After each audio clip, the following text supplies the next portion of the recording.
Hello મિત્રો, જય શ્રી કૃષ્ણ, જય માતાજી. હું રાજલ ગજેરા અને તમે જોઈ રહ્યા છો દેવી ભાગવત કથા. આજે આપણે જાણીશું રૂરુ મુનિનું વૃતાંત. મિત્રો, પ્રેમ માટે કોઈ પોતાનું અડધું આયુષ્ય આપી શકે ખરું? એક ઋષિએ આ અશક્ય કાર્ય કરી બતાવ્યું છે. ચાલો આપણે જાણીએ. રૂરુ મુનિ મહાન ઋષિ હતા. તેમણે પ્રમદવરા નામની સુંદર કન્યા પર ખૂબ પ્રેમ હતો. બંનેના લગ્ન થવાના હતા, પરંતુ અચાનક એક દિવસ પ્રમદવરાને સાપે ડંસ માર્યો અને તે મૃત્યુ પામી. રૂરુ આ દુઃખ સહન ન કરી શક્યા. તેઓએ દેવતાઓ પાસે પ્રાર્થના કરી.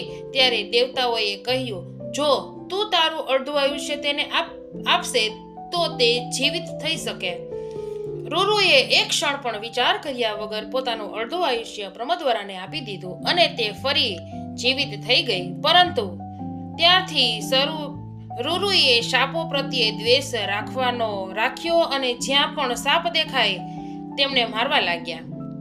મિત્રો, પ્રેમ એટલો શક્તિશાળી હોઈ શકે છે. માણસ પોતાનું જીવન પણ દાવ પર લગાવી દે છે, પણ ક્રોધ તેને અંધ બનાવી દે છે. મિત્રો, જો તમને મારી આ કથા ગમતી હોય તો વિડીયોને લાઈક કરો, શેર કરો, ચેનલને સબસ્ક્રાઇબ કરો અને કોમેન્ટમાં જય માતાજી લખવાનું ભૂલશો નહીં.